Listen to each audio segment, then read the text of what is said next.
Hello, dear students. Welcome back to your history class. I, Garima, your history teacher, is again back with a video.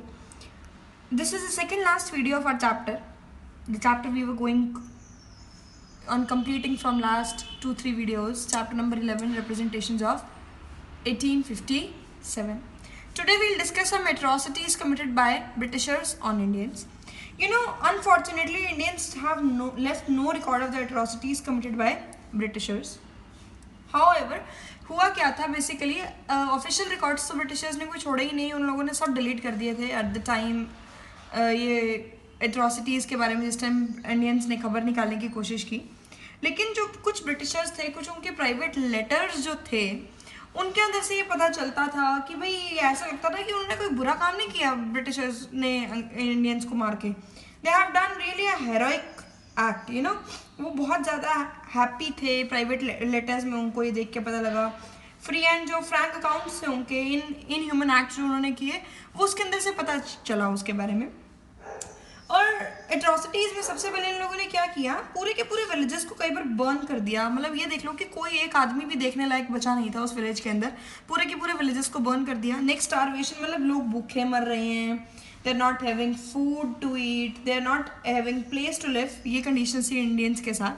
Treasures, जितने treasures थे उनको लूटा गया. और तो और मतलब कुछ सोल्जर्स के पास, जो ब्रिटिशर्स थे उनके पास इतना ज़्यादा पैसा, दुकानों को प्लंडर किया गया, लूटा गया. तो ये काम किया गया. ऊपर से मास किलिंग्स.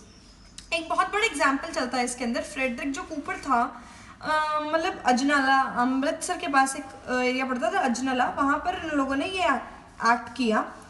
उन लोगों ने क्या किया, डिप्टी कमिश्नर जो मिस्टर कूपर थे, उन्होंने लार्ज नंबर ऑफ रोप्स मंगवाई. बहुत सारी क्या मंगवाई, रस्सियाँ मंगवाई कि भी जितने कल्प्रिट्स हैं इनको क्या कर दिया जाए, हैंग कर दिया जाए. तो उनको कोई ट्रायल के बिना ही उन लोगों ने डिसाइड कर दिया कि भाई इनको मार देना चाहिए.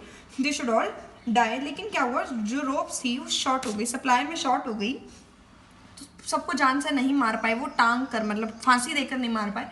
तो क्या हुआ, 10-10 के ग्रुप्स में लोगों को एक पुलिस स्टेशन के अंदर, मतलब थाने के अंदर बुलाया जाना शुरू हो गया और उनके ऊपर गोलियां चलानी शुरू कर दी गई और उनको जान से मारना शुरू कर दिया. इसलिए इसको मास किलिंग बोला गया. और जब सबसे बड़ी बात ये थी कि जब डिस्क्रिप्शन की बारी आई, जब उन्होंने अपने आप को जस्टिफाई करना था कि आपने इतने इंडियंस को क्यों मारा है, तो उन लोगों ने क्या किया, बहुत ही कॉमन सी टर्म सामने लाई कि भाई ये जो इंडियंस थे ये ब्रिटिशर्स के लिए खतरा थे, ये हम लोगों को जान से मारना चाहते थे, इसलिए हम लोगों ने इनको इससे पहले ही मार दिया.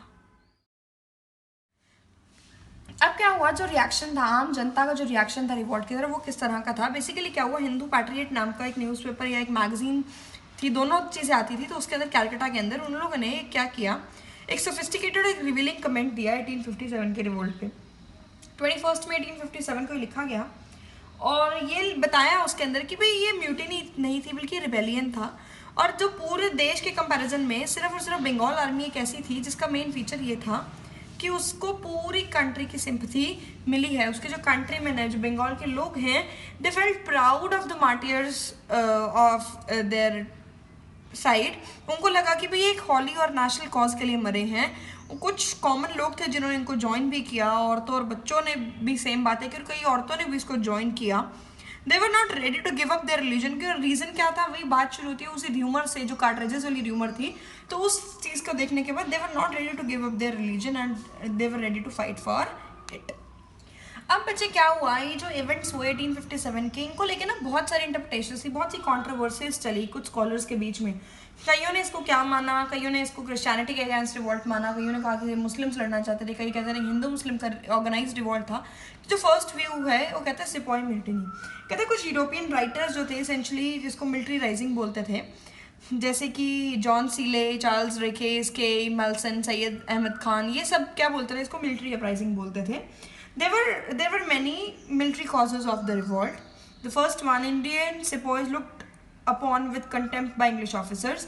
They received very less salaries and allowance, और उनके रिलीजियस सेंटिमेंट्स को भी हर्ट किया जाता था बार बार. जो मेन इशू माना जाता था ग्रीस्ड कार्ट्रिजेस का माना गया है, और हमें बताया कि भाई उसके ऊपर काउज और पिग्स का फैट लगा हुआ है, जिसकी वजह से उनको मुंह से खोलना पड़ता है और उनके रिलीजियस जो फीलिंग्स हैं वो हर्ट होती हैं. कि रीज़न माना गया, सिपॉइज़ के लिए माना गया. आम जनता की बात नहीं हो रही है, सिर्फ सिपॉइज़ को प्रूव करना है हमने. फर्स्ट कहा कि भी हर जगह पे सोल्जर्स डिससेटिस्फाइड थे, इसलिए इस चीज़ को शुरू किया गया। कई प्लेसेस पे आम जनता ने इसको सपोर्ट भी नहीं किया, कई जगहों पे बिल्कुल कोई सिंपैथी भी नहीं थी। बंगाल को छोड़ के हमने कहीं भी ये नहीं देखा कि किसी और एरिया के लोगों को सिंपैथी हो इन सबसे, और बल्कि जो ओनली अ फ्यू रेजिमेंट्स को, बहुत से कम रेजिमेंट्स ने पार्टिसिपेट किया। सिख, राजपूत और गुरखा रेजिमेंट्स ने तो बिल्कुल पार्टिसिपेट नहीं किया, उन्होंने बल्कि ब्रिटिशर्स को सपोर्ट किया था उस टाइम पे। और जो रिलेटिव रूलर्स थे वो इंडिया के, उन्होंने ज्वाइन नहीं किया। लेकिन ये कहते हैं कि कुछ अबव केसेस तो ये प्रूव करते हैं कि सिपाही म्यूटिनी थी, लेकिन कुछ राइटर्स स्टिल कहते हैं कि भाई ये सिपाही म्यूटिनी नहीं थी, क्योंकि रानी लक्ष्मी बाई झांसी की रानी, या फिर नाना साहब, या फिर बहादुर शाह टू, ये लोग कोई सिपाहीज नहीं थे। तो इन लोगों को की एग्जिस्टेंस भी थी इसके अंदर, तो इसलिए इसको सिपाही म्यूटिनी नहीं कहा जा सकता। सो बच्चे, सेकंड व्यू आया कि ऑर्गेनाइज्ड हिंदू और मुस्लिम अपराइजिंग थी, कि इसको first war of Indian independence का नाम भी दिया गया। जेम्स आउटरम, कैरे मेल्सन, वीर सावरकर, अशोक मेहता ने कहा कि ये फर्स्ट वॉर ऑफ इंडिपेंडेंस था, और उसके बहुत सारे रीजंस भी दिए उन्होंने। सबसे पहला रीजन दिया कि all the sections of Indian society join the revolt, कि भाई कोई भी नवाब, कोई भी इंडियन सोल्जर, कोई भी मुस्लिम, कोई भी हिंदू, रिच, पुअर, सब ने इसके अंदर पार्टिसिपेट किया। झांसी की रानी लक्ष्मीबाई, नाना साहब, तांत्या टोपे, कुंवर सिंह, बहादुर शाह, जीनत महल, राजा मान सिंह, राजा हनुमंत सिंह, सब ये लीडर्स की तरह सामने आए। नेक्स्ट रहा कि औरतों ने भी इसके अंदर पार्टिसिपेट किया। फिर वही बात, रानी लक्ष्मीबाई का बहुत बड़ा एग्जाम्पल आता है इसके अंदर। थर्ड आया कि leaders were not motivated by selfish interest, कि लीडर्स जो थे वो अपने इंटरेस्ट से नहीं लड़ रहे थे, बल्कि वो पूरे नेशन के लिए लड़ रहे थे। लीडर्स को कोई अपना इंटरेस्ट नहीं था, लीडर्स को कोई कार्ट्रिजेस नहीं यूज़ करने पड़ रहे थे। सिपाहीज को नो डाउट कार्ट्रिजेस यूज़ करने थे, उनका अपना पर्सनल इशू था, लेकिन लीडर्स का ऐसा कोई भी इशू नहीं था। फिर आता है कि जो रिवॉल्ट था ये प्री प्लान था। कहता है कि एक्चुअल में जब ये रिवॉल्ट हुआ ना, तो उससे कई टाइम पहले इसको प्री प्लान कर लिया गया था। हिस्टोरियंस का पॉइंट है कि चपातीज और लोटसेस, या जो प्रोपेगेंडा सन्यासीज ने, मंडलीज ने जो अपनाया, या जो एकदम से 31 को इन्होंने शुरू कर दिया ये काम, ये अपने आप नहीं हो सकता, ये प्री प्लान था। और long standing grievances of Indians, कहता है ये ऐसा भी नहीं है कि एक दिन परेशान हुए तो इन लोगों ने रिवॉल्ट करना शुरू कर दिया, बल्कि क्या हुआ कि ब्रिटिशर्स ने बहुत लंबे समय तक इनको तंग परेशान किया, और एज अ रिजल्ट इनकी बात को सुनने वाला कोई नहीं था। जब इनके ग्रीवेंसेस लगातार चलते रहे, no one was there to listen to them, तो और ज़्यादा प्रॉब्लम इनके मन में आ गई, और long standing grievances of Indian एक अंदर रीजन बन गया किसका, इस म्यूटिनी का। और नेशनल अवेकनिंग वॉज इमर्जिंग, कहते हैं स्पिरिट है नेशनल अवेकनिंग का, वो इमर्ज हो रहा था उस टाइम पर, लेकिन एडिक्वेट मीन्स नहीं थे ट्रांसपोर्ट और कम्युनिकेशन की, इसलिए लोगों तक इस बात को, बंदे तक इस बात को पहुंचाना वॉज नॉट रियली ईजी, इसलिए पूरे कंट्री में नहीं फैल सका, और इसलिए इसकी डेट्स वगैरह फिक्स थी, लेकिन कुछ इंपॉर्टेंट पार्ट्स में ही रही, ये इससे ज़्यादा नहीं फैल पाई, लेकिन still it is the first war of independence. और ये बात पंडित जवाहरलाल नेहरू ने भी अपनी उसमें स्टेट की है, अपना जो वर्क था पंडित जवाहरलाल नेहरू का, उसके अंदर पंडित जवाहरलाल नेहरू ने इसको स्टेट किया है कि what was that, it was the work of it was a work of national integration. It was not in favor of any single person.